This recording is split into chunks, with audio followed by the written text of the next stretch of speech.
Fala galera que acompanha o CCV, o Clássico é Clássico e vice-versa. E hoje nós vamos fazer a análise da 12ª rodada do Brasileirão. Já estamos aí encaminhando aí para o final do primeiro turno, né? E aí começando o segundo turno, onde tudo deve ficar mais claro, né? O que cada clube vai brigar, o que cada clube a gente pode esperar nesse segundo turno, né? Então vamos fazer a análise, né? Nessa 12ª rodada, nós tivemos o primeiro jogo, que foi uma derrota do São Paulo para o Fortaleza por 1-0, né? O São Paulo praticamente poupando seus jogadores, né? Pensando na Libertadores, onde ele enfrentaria o Racing. Hoje já é quarta-feira, então o São Paulo já ganhou do Racing, valeu a pena perder para o Fortaleza. Mas se você me perguntasse na hora, eu fiquei bem bravo.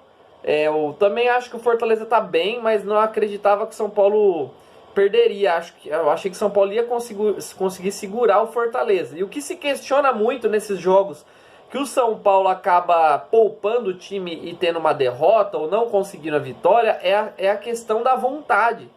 Sabe, a gente tem acostumado a ver aí, inclusive o próprio São Paulo, em outras oportunidades, quando você coloca um time reserva num campeonato como um Brasileirão, você vê que os reservas querem mostrar algo a mais, porque eles querem ser titulares. Não acontece isso no São Paulo. Fortaleza foi superior, conseguiu a vitória, com um gol do ex-São Paulino Robson, ele já jogou no São Paulo, e o São Paulo precisa reagir logo no Brasileirão para não se complicar. O Ceará venceu o Atlético Paranaense, ninguém imaginava que o Ceará venceria o Atlético Paranaense, mas venceu, né? 1-0, básico. O Atlético Paranaense já começa a demonstrar fragilidades em alguns setores do seu time, principalmente com a falta de elenco, né? Alguns jogadores que não têm rendido o que se esperava, em compensação tem descoberto outros jogadores que ninguém sabia às vezes que estava no Atlético Paranaense. Mas o Ceará encosta no topo da tabela, apesar desse meio pro topo tá bem equilibrado. Uma derrota te joga para baixo, uma vitória te joga para cima. O Guto Ferreira vai se garantindo no cargo, acho que por mais um ano sim. Ainda no sábado nós tivemos o Corinthians 1, Galo 2, né? O Corinthians sai na frente e depois o Atlético Mineiro vira com 2 gols do Hulk. O que tá jogando o Hulk é sacanagem. Tá jogando muita bola. O Atlético Mineiro é um dos favoritos, hoje ele é o segundo colocado, é um dos favoritos ao título brasileiro, junto com o Palmeiras. E em breve aí a gente vai ver, certeza, o Flamengo encostando. Então, Palmeiras, Atlético Mineiro e Flamengo são os favoritos ao título. Eu achava que o Corinthians ia surpreender, porque o Galo é um time que às vezes decepciona e o Corinthians tem surpreendido. Mas surpreendeu no primeiro tempo. No segundo tempo deu a lógica, o Galo virou, venceu muito bem o Corinthians e o Corinthians amarga mais uma derrota no campeonato. Depois nós tivemos a primeira, ainda no sábado, né? O último jogo do sábado, a primeira vitória do Grêmio. O Grêmio vence seu jogo contra o Fluminense fora de casa, também o Fluminense mesclando o time, pensando na Libertadores.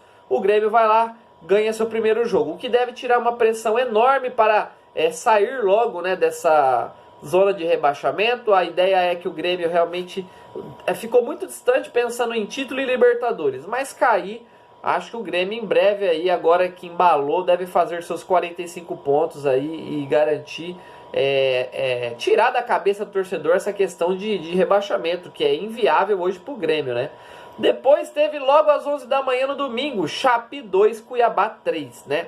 Na minha opinião, eu achava que a chance de empate era muito grande, mas que se saísse algum vitorioso, seria a Chape. Os dois clubes estavam sem vencer ainda no campeonato. A Chape jogando em casa, eu pensei, é o jogo da Chape.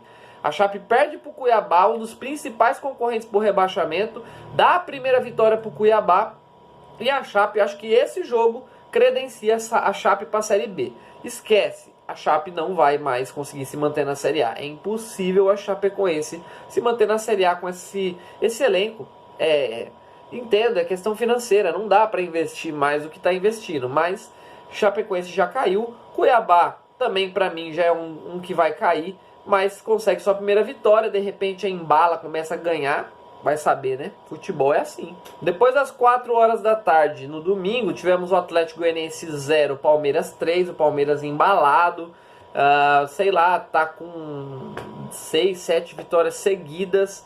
tá muito bem no campeonato, não só venceu o Atlético Goianiense, como goleou o Atlético Goianiense, né? E o Atlético Goianiense, como eu digo há muito tempo, é um time muito frágil, sem técnico. O Eduardo Barroca não é um técnico que você pode falar, pô, esse cara é bom.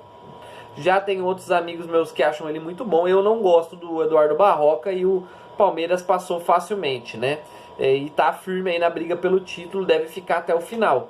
Depois tivemos às 6h15, um Bahia 0, Flamengo 5. A estreia do Renato no Brasileirão, já meteu logo 5-0 no Bahia. O Bahia vinha muito bem, né? Mas se você parar para pensar, ele tinha acabado de perder para o São Paulo, né? Um jogo, e agora perde o segundo jogo. Eu vinha dizendo antes já que o Bahia tinha um elenco legal, não acho um elenco ruim, péssimo. Perdeu algumas peças importantes, como o próprio zagueiro Juninho, né? Mas está se reforçando também. Trouxe dois jogadores aí de fora, né? Do Brasil. Mas não tem técnico, gente. Dado Cavalcante é fraquíssimo, assim como Eduardo Barroca. Então é normal também. Deu a lógica 5-0 pro Flamengo. O Gabigol, primeiro jogo dele no Brasileirão, ele já logo faz 3 gols. Em menos de 90 minutos no Brasileirão ele já tem 3 gols, né? E aí já se espera aí que ele deve brigar pela artilharia novamente. Depois, Inter 1, isso já era 8h30, né? No domingo, Inter 1, Juventude 0. O Inter, uma vitória importante dessa retomada que o Inter está tentando ter com o técnico Diego Aguirre, se afastando um pouco da zona de rebaixamento. Algumas pessoas acreditam no Inter brigando por Libertadores. Eu acho difícil, né? Gol do Thiago Galhardo. Mas não tem assim, ainda não é um futebol que o Inter apresenta que enche os olhos. Até porque pegou um time extremamente frágil como o Juventude, venceu de 1-0. Mas conseguiu o resultado que vai tirando um peso e vai dando confiança para a continuidade do campeonato. Depois, para encerrar os jogos do domingo, teve Bragantino 2, Santos 2.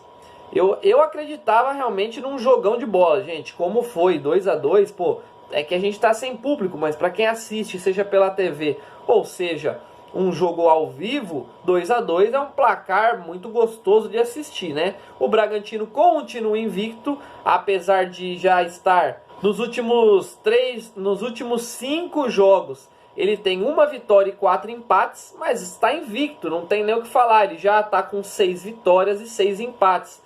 Está invicto, isso para a confiança do jogador é muito importante, né? E o Santos, eu imaginava realmente que não ia ser um jogo fácil. Na verdade, eu achava que das duas uma. Ou o Bragantino goleava, como foi o ano passado Bragantino e São Paulo, onde São Paulo foi atropelado pelo Bragantino na mão do Diniz, ou o Santos jogaria de igual para igual com o Bragantino, e foi o que aconteceu. 2-2, grande resultado.